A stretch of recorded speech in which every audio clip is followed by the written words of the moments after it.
نبی کریم صلی اللہ علیہ وآلہ وسلم نے فرمایا، آدمی کی کمر سیدھی رکھنے کے لیے چند لقمے کافی ہیں، اس سے اوپر اگر کھاتا ہے تو کام خراب ہوتا ہے۔ اگر وہ کہے کہ میرا چند لقموں میں گزارا نہیں ہوتا تو پھر 16 الطعام، معدے کا تیسرا حصہ کھانے کے لیے رکھیں، 1/3 پانی کے لیے رکھیں اور 1/3 خالی رکھیں تو بیمار نہیں ہوتا۔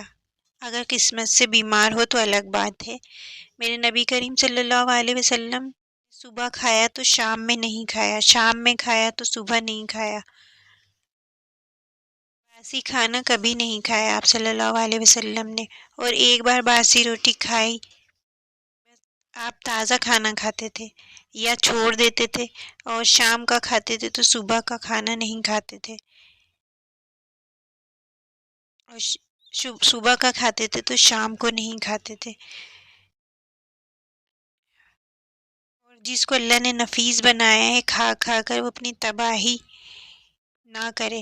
اور نبی کریم صلی اللہ علیہ وسلم کی زندگی پڑھیں، اس میں اللہ تعالیٰ نے دنیا اور آخرت کا سامان رکھا ہے۔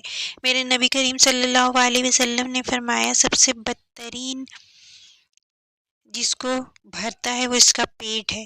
اگر اپنی صحت چاہتے ہیں تو ایک وقت میں کئی کھانے مت کھائیں، اور کھانے کے ساتھ میٹھے کو مت ملائیں۔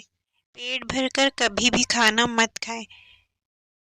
اپنے نبی کریم صلی اللہ علیہ وآلہ وسلم والی سیرت اپنائیں، اور ان کی زندگی کو پڑھنا چاہیے، طب نبوی کو پڑھنا چاہیے۔ آپ کے کھانے کا کیا معمول تھا؟ کھانا آپ کے مزاج پر بھی اثر انداز ہوتا ہے۔ اپنے آپ کو بھوک کا بھی عادی بنائیں، فاقہ کرنے کا بھی عادی بنائیں۔